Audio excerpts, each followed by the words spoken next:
युवा मतलब शक्ति। मुझसे लोग पूछते हैं उत्साह कहां से आता है? शक्ति से।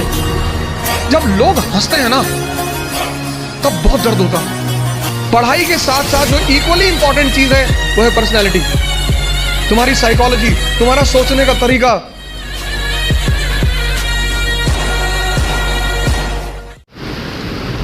और जीवन की लड़ाई में दो ताकतें बहुत काम आएंगी, एक मन की और एक शरीर की। तुम जब भी ऊपर उठोगे तो ये ग्रेविटी तुम्हें नीचे खींचेगी ना, ऐसा समाज की ग्रेविटी है। हम जब आईएएस की तैयारी करने गए तो हमारे गांव में हर आदमी, मतलब एक साहब तो हंसना शुरू किया उन्होंने और हंसते हंसते गिर गए वो। उन्होंने हमसे पूछा दिल्ली क्यों जा रहे हो? अब मेरा दिमाग खराब था, मैंने कह दिया मैं आईएएस की तैयारी। बोले आईएएस? फिर वो हंसने लगे और हंसते हंसते वो गिर गए। और उस हंसी का इतना रोल रहा मेरे जीवन में, मतलब उस हंसी ने मुझे एकदम मजबूत कर दिया था कि अब आईएएस ही बनना है। उस दिन मुझे एहसास हुआ कि महाभारत क्यों हुई। आपको कोई डांट दे उतना बुरा नहीं लगता, आपको कोई भगा दे बुरा नहीं लगता। जब लोग हंसते हैं ना तब बहुत दर्द होता है। लेकिन मेरे पिताजी ने मुझसे कहा कि आईएएस प्रधानमंत्री बनने वाले आदमी। अरे मैंने कहा यार क्यों चढ़ा रहे हो फालतू में। भगवान का आशीर्वाद से आज भी हमारे साथ हैं। और मैं अगर उनसे कोई भी बात कहता हूँ तो तुम्हारे लिए तो कल ही कर लोगे। तो मैंने कहा सोच रहा है हवाई जहाज खरीद लो। अरे ने कहा भैया जी लेने दो। लेकिन उन्हीं की वजह से मतलब आज जहां भी मैं हूं उसमें सबसे ज्यादा योगदान मेरे पिताजी का है।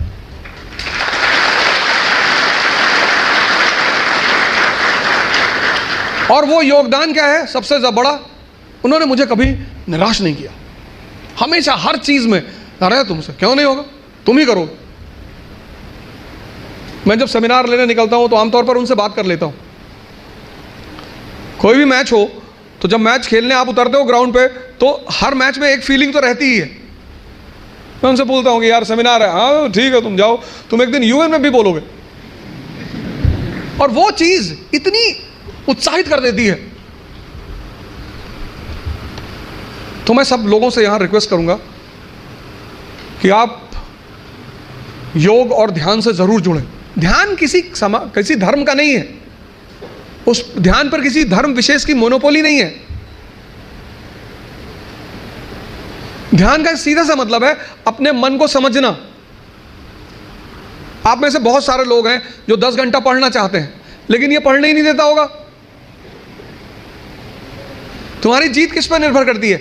अगर इससे तुम्हारी दोस्ती हो गई और तुम जो करना चाहते हो उसमें ये तुम्हें सपोर्ट करने लगा, या तुम उठे सुबह, तुमने डिसाइड किया कि आज मैं 4 घंटे पढ़ूंगा और तुम्हारा मन तुम्हारे साथ बैठ गया और 8 घंटे बीत गए तुम्हें पता ही नहीं चला, वही तो ब्लेसिंग है। और तुमने टारगेट बनाया कि 6 घंटे पढ़ूंगा और 60 मिनट बाद तुम चाय पी रहे हो, बाहर खड़े हो गए। और चाय पी रहे हो तो बुरा नहीं कर रहे हो, चलो अच्छा कर रहे हो। तुम्हारा जो डिस्कशन है, तुम जब भी लोगों से बात करो तुम ये गौर करो कि किस मुद्दे पे कर रहे हो। सुष्मिता सेन शादी कर रही हैं,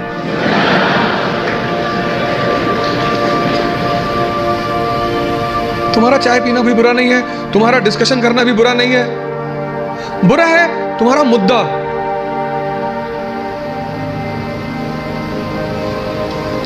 चलो बाहर निकल ही आए, बात कर रहे हो, कोई बात नहीं, तो किसी ऐसे मुद्दे को उठाओ जिससे, और डिबेट का मतलब झगड़ा नहीं, डिबेट का मतलब एक्सचेंज ऑफ इंफॉर्मेशन।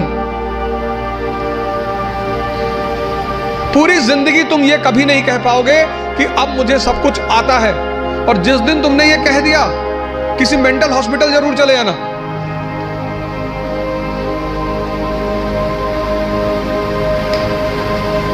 अपने आप को ताकतवर बनाओ, फिजिकली और मेंटली, क्योंकि यही ताकत तुम्हारा उत्साह बनेगी। पीवीआर की टिकट लेनी है, लाइन में खड़े हो तुम, तो तुम्हारी हाइट है 6 फीट और वेट है 250 kg, तो तुम लाइन में कभी नहीं जाओगे। ताकत है ना शरीर में, उत्साहित हो तुम, लाइन के आगे चले गए। तुमको पता कि अगर कोई झगड़ा करेगा सबको मारेंगे, मुझसे लोग पूछते हैं उत्साह कहां से आता है? शक्ति से। ये जो एंथुजियाज्म है, ये जो कॉन्फिडेंस है, ये ताकत का खेल है। अपनी पढ़ाई के साथ जिस चीज को तुम निगलेक्ट करते हो, जो निगलेक्ट करते हो, तुम उसमें ध्यान ही नहीं देते, वो चीज है तुम्हारी पर्सनैलिटी। पढ़ाई के साथ साथ जो इक्वली इंपॉर्टेंट चीज है वो है पर्सनैलिटी, तुम्हारी साइकोलॉजी, तुम्हारा सोचने का तरीका।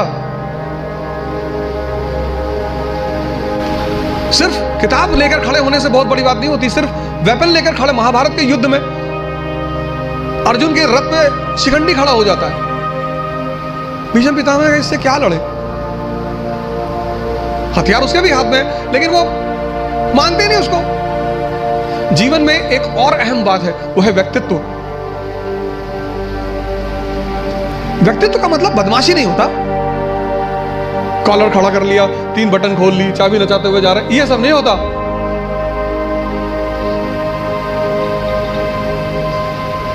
हमारे देश की एजुकेशन सिस्टम ने जिसको सबसे ज्यादा निगलेक्ट, मतलब मैं देखता हूं लोग 4 आदमी के सामने बोल नहीं पाते।